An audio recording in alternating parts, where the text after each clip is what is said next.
même convaincu la plupart des hauts dignitaires des religions à participer à leur tentative de faire peur, leur tentative d'influencer les gens. Eh bien, là, vous allez retrouver deux phénomènes qui dirigent. Le principal de tous, c'est l'argent. Et donc, il faut tout de suite se tourner vers les banques.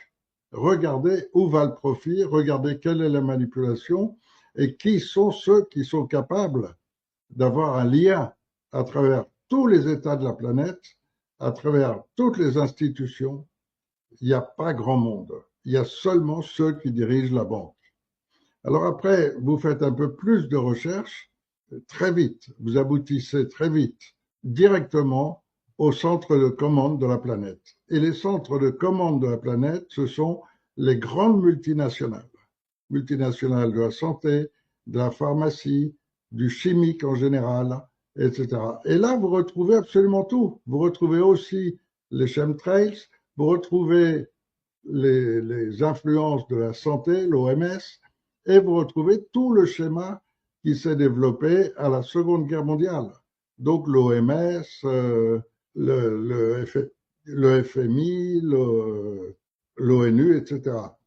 Et donc, qui dirige tous ces organismes en même temps, au point que tous ces organismes participent à la même opération qui ressemble étrangement à celle des chemtrails, qui inonde le ciel de tous les pays du monde depuis plus de 20 ans. Et silence absolu. Après le silence, il y a quelques points de reconnaissance depuis quelque temps. Qui a un tel pouvoir? Eh bien, il n'y en a qu'un seul, ce sont les banques. Et les gens n'ont pas compris que les banques dirigent au-dessus de tout cela. Et donc, c'est à partir de là qu'il faut faire les recherches pour comprendre ce qui se passe. C'est à partir de là qu'on peut aller chercher les grands banquiers. C'est à partir de là qu'on aboutit aux grands banquiers, qu'on aboutit aux grosses fortunes qui existent depuis l'effondrement de Rome, depuis toujours, les 13 familles nobles, etc. Donc, il y en a énormément. Mais tous ceux-là sont regroupés entre eux. Alors, qu'est-ce qui les regroupe entre eux? Et là, c'est la vraie question qu'il faut commencer à se poser. Est-ce qu'ils les regroupent entre eux? Aujourd'hui, on peut le déterminer avec certitude. Ce sont des miasmes de concepts anciens qui remontent à l'époque de Sumer, de concepts anciens qui considèrent qu'il doit toujours y avoir une petite part de l'humanité qui dirige la grande part de l'humanité. Et donc, c'est ce qui représente par les pyramides, c'est ce que représentent un petit peu tous les symboles de toutes les religions et que vous retrouverez en permanence sur la tête des gens, sur les concepts religieux à tous les niveaux. Et là, vous retrouvez deux schémas, encore une fois. Un schéma qui est celui de la plèbe, celui des peuples, celui des gueux, qui est celui du bien, du bonheur, de la recherche, de la bienfaisance. Et vous avez de l'autre côté un autre concept qui est celui du mal, celui du satanisme, celui du crime. Ce que vous retrouvez par exemple à Carthage. Carthage, ils avaient Baal, et à chaque fois qu'on voulait gagner une bataille, on sacrifiait les enfants. Et on avait convaincu les populations de donner leur premier-né. Et on a fait la même chose en Aztèque, chez les Aztèques, on a fait la même chose chez les Incas, et vous le retrouvez dans le monde entier, vous le retrouvez aussi en Chine, en Russie, vous le trouvez dans le monde entier. Donc ce concept extrêmement ancien est devenu à l'époque peu à peu marginal, grâce essentiellement aux religions qui enseignent le bien et qui s'opposent donc à l'autre faction. Et vous avez ensuite l'histoire de l'humanité qui nous a amené à la situation d'aujourd'hui où, dans les années 1700, le mouvement des Sabbatéens a voulu institutionnaliser leur schéma, le schéma du mal. Et le schéma du mal, c'est, alors il semble que ce soit peut-être des gens ayant un problème physiologique qui voudraient que, alors, il y a beaucoup qui défendent cette théorie, qui voudraient que ces gens ont un besoin de consommer de la chair humaine, ont un besoin de boire du sang humain pour leur propre bien-être. Bon, c'est possible. Comme il est possible, et là il y a d'autres versions et d'autres chercheurs qui aboutissent à des entités imperceptibles dans notre monde, qui seraient un petit peu comme, qui pourraient agir sur les humains comme des virus. Pourquoi pas? On peut imaginer tout ce qu'on veut, mais il y a une chose qui est certaine, c'est que c'est un groupe de personnes bien physiques qui dirigent toute l'opération. Alors, est-ce que ces gens sont directement liés à ces entités ou à cette folie satanique? On n'en sait rien et on ne peut pas avoir de vraies certitudes. Car quand vous regardez ceux qui sont, par exemple, je reprends l'opération Covid, l'opération Covid, on trouve Fauci, mais on retrouve aussi Bill Gates avec. Quand vous regardez les derniers rapports d'Epstein, tout le monde se concentre sur le fait qu'il consommait de la chair humaine ou qu'il développait la pédocriminalité, etc. Mais très peu de gens s'intéressent aux aspects scientifiques de médecine qui sont pratiqués sur les cobayes humains. Et Epstein en a fourni un maximum. Tandis que dans toute l'histoire humaine, encore une fois, et donc on le retrouve aussi bien à l'unité 731 des Japonais qu'à Auschwitz par les Allemands, toute la Seconde Guerre mondiale a travaillé dans ce sens-là, travaillé à faire des esclaves, travaillé à détruire les cerveaux, travaillé à détruire la fécondité, à rendre totalement inapte à procréer, empêcher la reproduction humaine. Et donc tous les humains qui sont interdits de reproduction, donc beaucoup de tribus africaines, beaucoup de tribus d'Amérique du Sud, beaucoup de groupes, y compris dans le nord au Groenland. C'est arrivé partout sur la planète qu'il y ait les éléments des dirigeants qui viennent pour utiliser la chimie ou la pharmacie pour stériliser des populations. C'est ce qui est arrivé aux Quechua, c'est ce qui est arrivé aux populations du Groenland, aux Inuits, c'est ce qui est arrivé un peu partout sur Terre et en Afrique en quantité. Donc, on sait, on a ce schéma. Et donc, vous avez aujourd'hui, dans toute la France et dans toute opération, dans n'importe quel pays, dès qu'il y a un changement de président ou quoi, vous avez tous les gens qui sont rues pour essayer d'avoir la place. Parce que c'est la place où on va être gâté par les criminels. Là où ils vont vous insuffler de l'argent, des prêts, vous pouvez dépenser ce que vous voulez, c'est eux qui fabriquent l'argent et qui vous en donnent autant que vous voulez, pourvu que vous alliez toujours dans le sens que eux souhaitent. Et donc ça, c'est la situation qu'on est en train de vivre et à laquelle on est en train d'aboutir, puisqu'aujourd'hui, la plupart des événements sont révélés, les expériences de Kinsey sur le sexe et le genre sexuel des enfants, le travail qui est fait en ce moment pour détruire l'enfance, le MK Ultra. Voilà, vous avez toute une succession qui se termine, on va dire, avec Epstein, mais qui continue en fait, et qui aujourd'hui, Epstein est là pour protéger tous les autres qui continuent. Des Epstein, il y en a partout sur Terre. Et c'est un schéma qui continue. Après, il y en a d'autres qui essayent d'utiliser ou les religions ou les races, comme si les juifs étaient on se sert de la bêtise, on se sert de l'ignorance des gens. Sachez que tous ces juifs, soi-disant, qui se trouvent en Israël, déjà le mot juif est un mot tout récent. Normalement, ce sont des Judéens dont on devrait parler. Ensuite, ces vrais Judéens, Judéens de race, on pourrait parler des Palestiniens, mais pas des mecs qui arrivent d'Ukraine ou de Pologne. Ceux-là, ce sont des Sabbatéens. Et donc, c'est pour ça que dans les termes que j'emploie maintenant, je n'emploie plus que le terme sabbatéen pour bien différencier les véritables descendants de l'époque de Jésus et des Palestiniens qui en sont donc les véritables descendants par rapport à ces nouveaux juifs qu'on appelle les sabbatéens et qui, eux, sont la plupart du temps, sont des descendants des Khazars.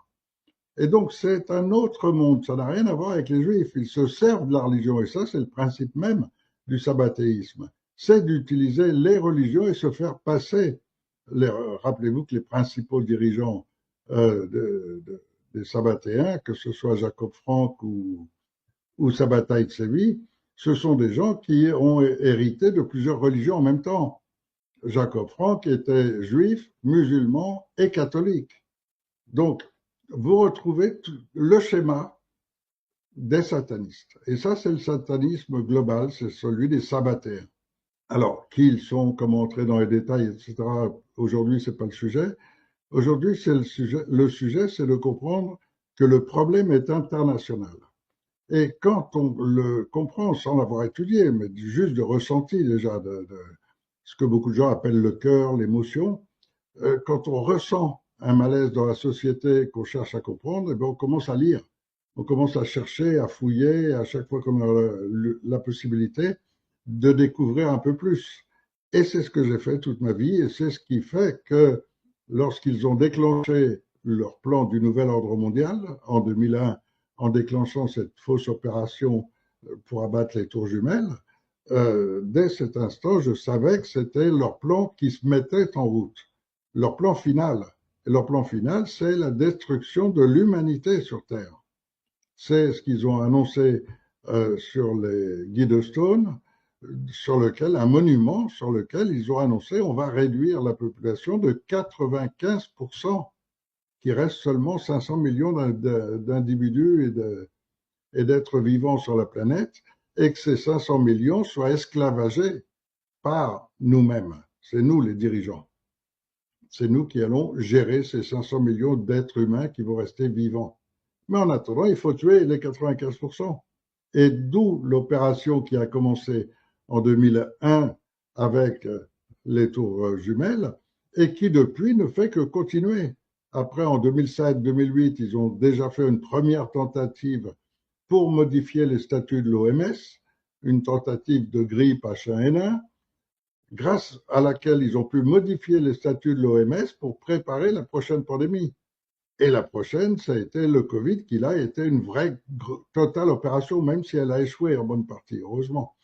Mais pourquoi elle a échoué, etc. Parce que moi, je parlais de ça en 2005. Donc, mon livre a servi à énormément de gens à être conscients déjà de tout ce qui se passait. Ça a permis qu'on crée un Conseil national de transition en 2015 et donc d'apporter une vraie solution au problème initial. Or, aujourd'hui, qu'est-ce que vous avez sur la scène? Vous avez tous ces gens qui connaissent pas le schéma, qui ont rien compris, mais qui voudraient bien prendre la place à Macron et qui vont se présenter aux élections pour essayer de prendre la place à Macron ou en tous les cas d'obtenir une bonne place. Or, les bonnes places dans le système actuel, c'est avoir du monde derrière eux. Et donc, ce qu'ils cherchent avant tout, c'est avoir du monde derrière eux pour se présenter aux élections. Et certains d'entre eux qui ont lu mon livre, qui ont suivi mes vidéos, suivi mes écrits, ont petit à petit remplacé les concepts républicains par le concept de donner vraiment le pouvoir au peuple, mais uniquement, et c'est encore une fois le gros défaut de la situation actuelle, c'est que ces gens sont là pour donner une illusion. On est dans un monde où on ne vit plus que sur l'illusion. Et ce qui compte, c'est de faire croire aux gens qu'on est là pour ça. Et vous avez des gens qui sont là, c'est nous les patriotes. Vous en avez d'autres, c'est nous les vrais chrétiens. C'est nous les... Mais bon, Et tous ces gens-là sont là uniquement pour essayer de se remplir les poches, de prendre des belles places pour l'avenir, parce qu'ils sont dans le système qu'ont mis en place les Sabbatéens. Ils sont dans ce système qu'on appelle la République, qui est le pire de tous les systèmes politiques qui existent.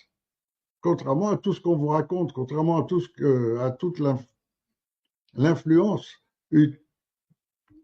avec laquelle l'école, le système scolaire et dans tous les pays du monde essaye d'influencer les gens à dire c'est le meilleur des systèmes parce que ça c'est la démocratie.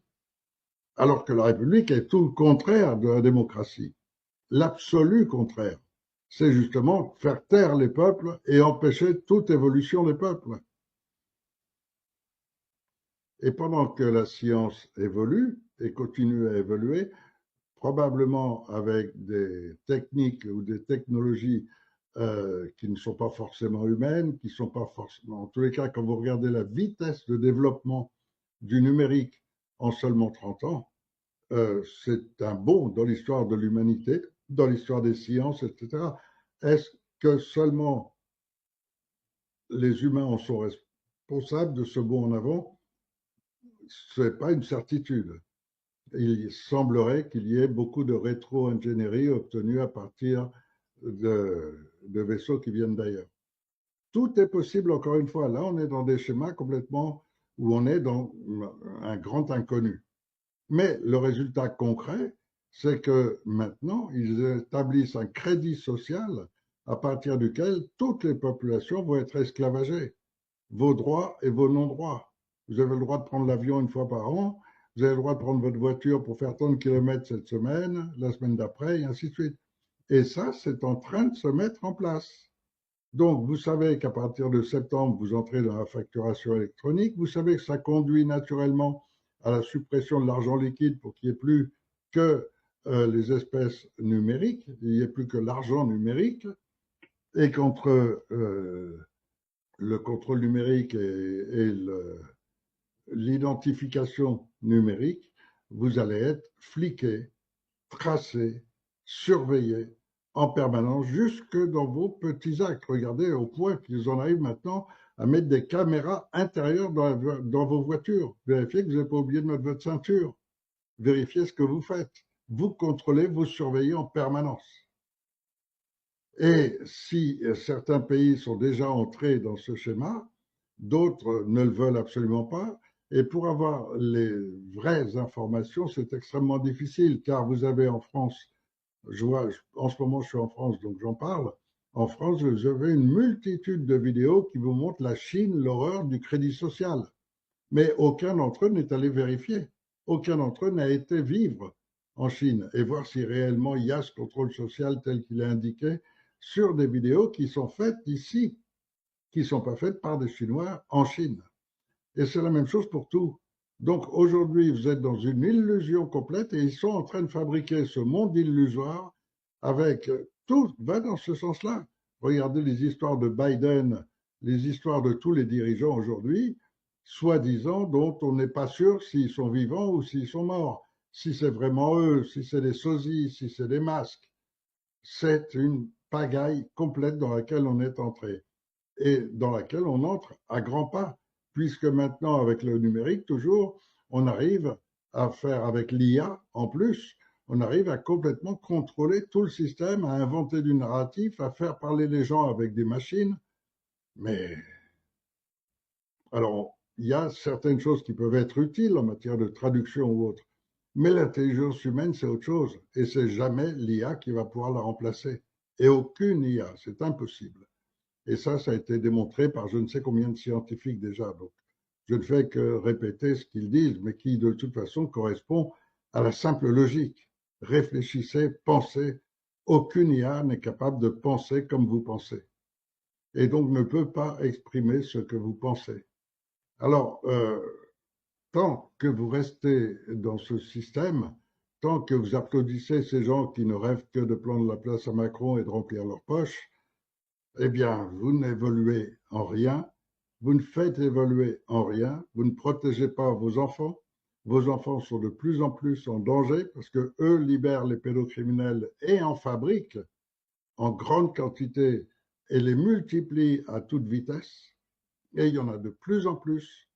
Et c'est le désastre dans lequel on est vraiment en train d'entrer à très grande vitesse. Donc ça, c'est le point général.